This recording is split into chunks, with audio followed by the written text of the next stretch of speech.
Today we're going to show you how to install the ACC exhaust port filler panel. This is a diamond mesh unit.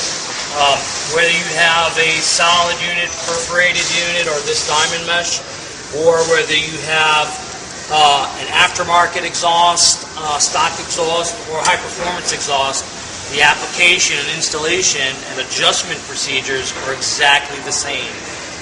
It's also important to know, just in case you were wondering if you have the right part, none of the parts, and I believe we make the filler panel for just about everything that's out there. None of the parts are interchangeable. So if your panel fits through over your exhaust tips like this, you have the right panel. A C6 is not going to fit on an MPP, a close is not going to fit on a Bola, and so on. So the first thing we're going to do is to check what our adjustments are going to be.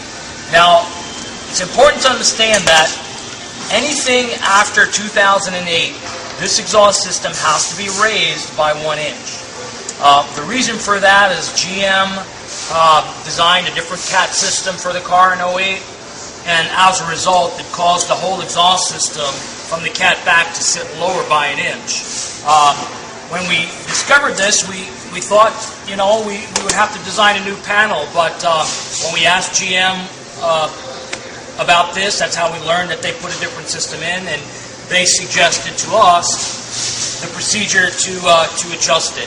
So the first thing that we're going to do is to check if any adjustments need to be made side to side. We already know it's got to go up 1 inch, and we need to see how much, if any, we need to adjust side to side. So the first thing you do is you set this in position, and you take a look, okay, and you can see that they're not symmetrical. Oh gosh, must be about a ½ inch. So what we're going to need to do is, when we go into our adjustment procedure, we're going to knock both of these exhaust tips in about 1/4 inch, and that will set it up so that this slides on perfectly. So now that we know how much to adjust it side to side, we're actually going to go in to the adjustment points. Now, each one of these muffler cans is held into position by 2 pins coming from the back of the muffler. These pins right here are piercing a rubber grommet on the inside and the outside of the muffler, and it's these pins is where we can make all adjustments. So what we're going to do to start this is going to lube this up a little. You want to take either WD-40 or silicone spray, and you're going to just kind of spray these a little, get them all lubed up.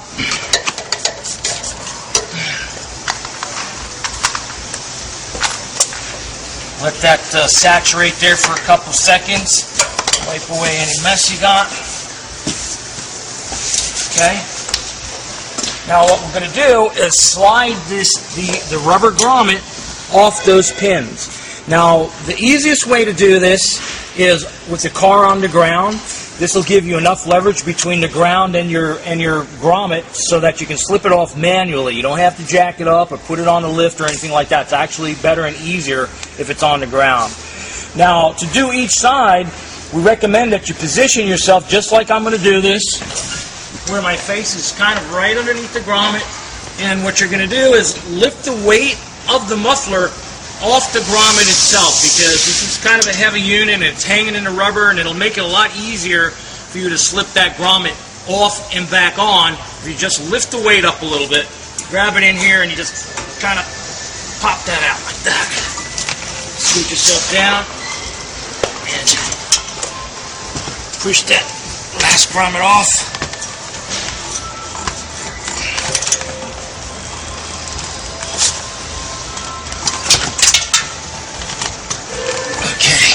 Now, once you've released them from the grommets, you can see you have a lot of movement, a lot of space to make the adjustments that you need. These are the pins that you've exposed, and this is where we're going to make our adjustment. Let me scoot over to the other side. We're going to do this video in real time so that we can show you approximately how long it's going to take from beginning to end. It's generally a pretty quick procedure, so I'll just come over to the other side, pull this grommet off, and the next one. Okay.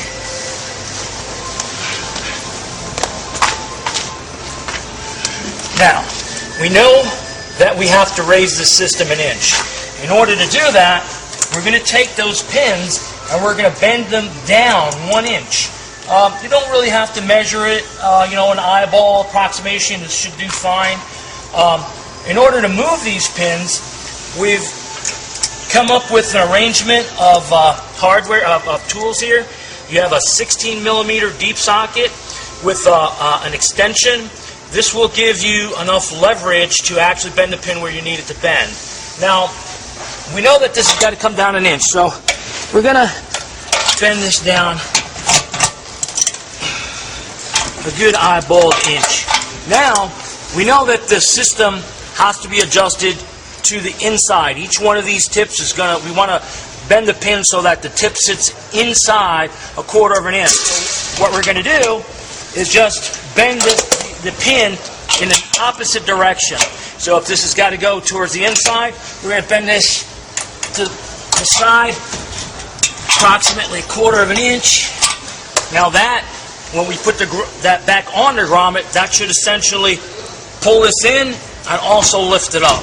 So we'll go and do that to the other side.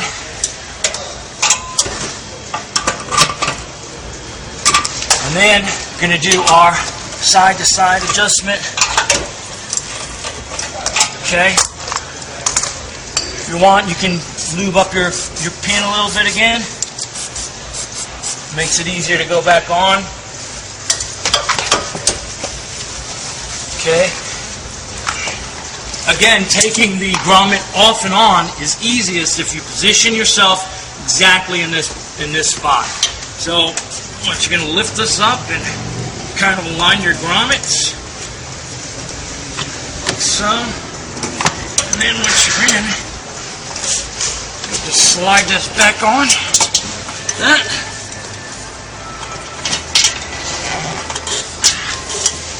Okay. Over to the other side.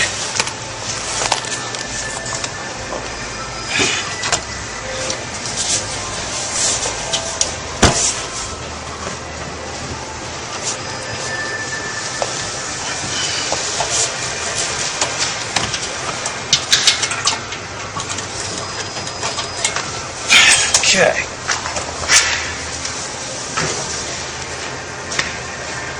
Now, as you saw, that whole procedure only took a couple of minutes, and that's generally all you have to do as far as adjusting. If your adjustment is a little out, it's easy enough to go back in and do a little bit more adjusting. Right now, we're going to check and see how well we did centering these. So we'll slide this over, and you can see that it just slides right on. So we did pretty good as far as the side-to-side adjustment.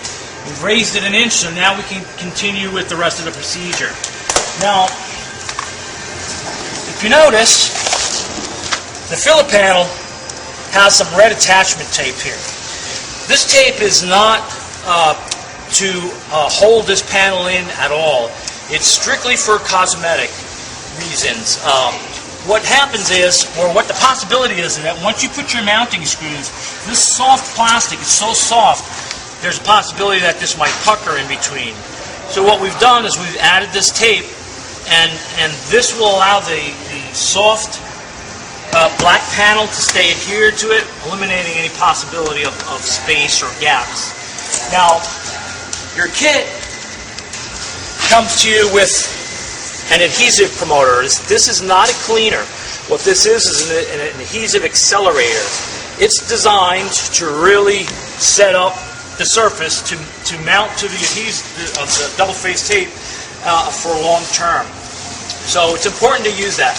Now, we've already prepped this. Basically, you're going to scrub that down with alcohol to clean, make sure there's no dirt, and then you take this packet and you open this up. There's a little sponge in there with some watery fluid, and you're just going to wipe the bottom of that just one pass.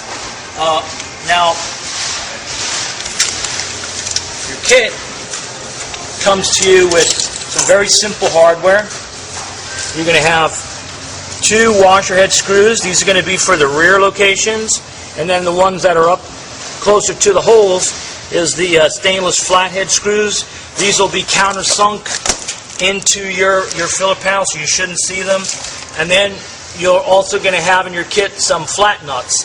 Now, these flat nuts are very important because this plastic is way too soft to really sustain a mounting through a sheet metal screw. So once you put your screw in, you put your flat nut on the back, and that holds perfect. So what we're going to do is go ahead and get this ready. Now,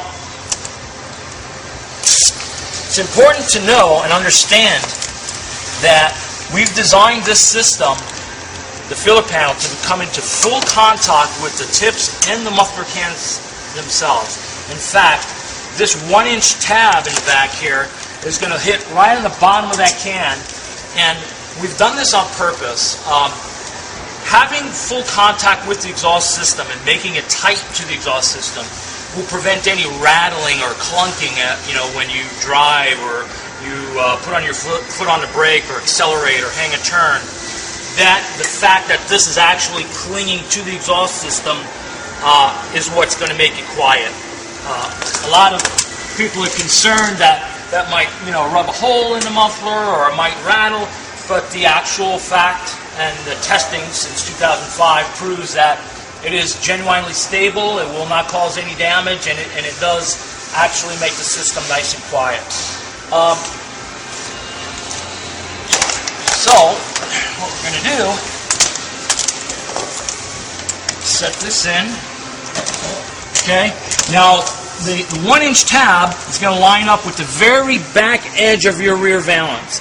You do not want it to exceed that at all. This is going to tell you exactly where this is going to mount by aligning this back edge with the rear of the valance.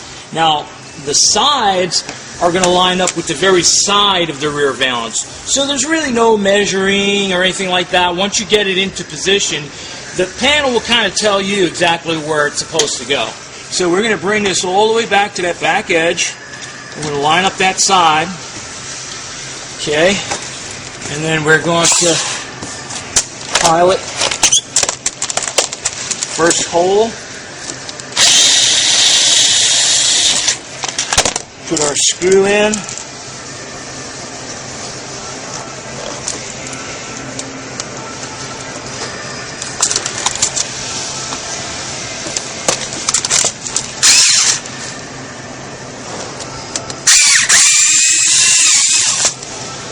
Now again, don't forget to put your flat nut in. It's very important.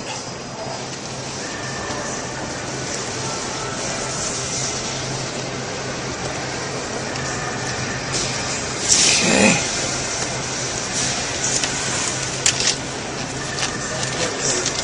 Slipped off. We'll pull the screw out. We'll start this over. That's good.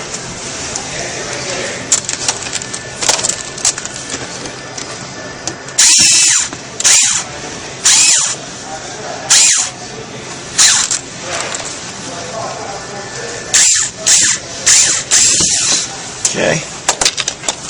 Go to the other side. Position it exactly in the same spot. Pre-drill your hole. The screw will actually self-tap.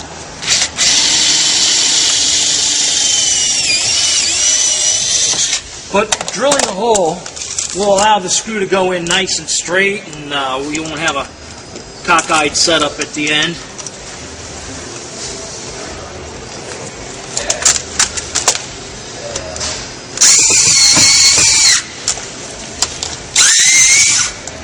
Put your flat nut in.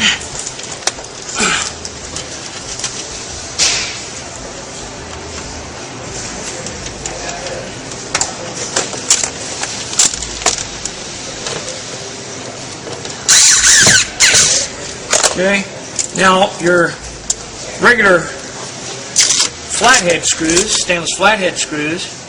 Goes in exactly the same way. And again, it's going to be important to use a flat nut. So pre-drill this.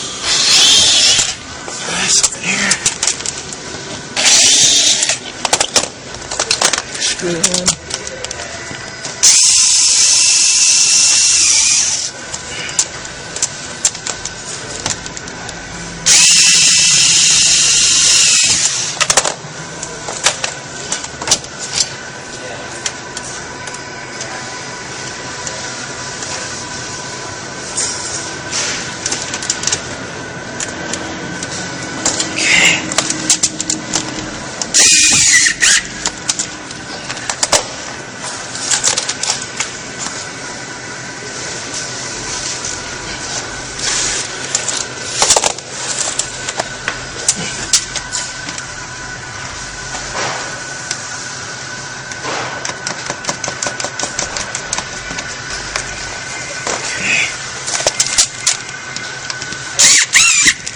Once you're all done, pull your protective liner.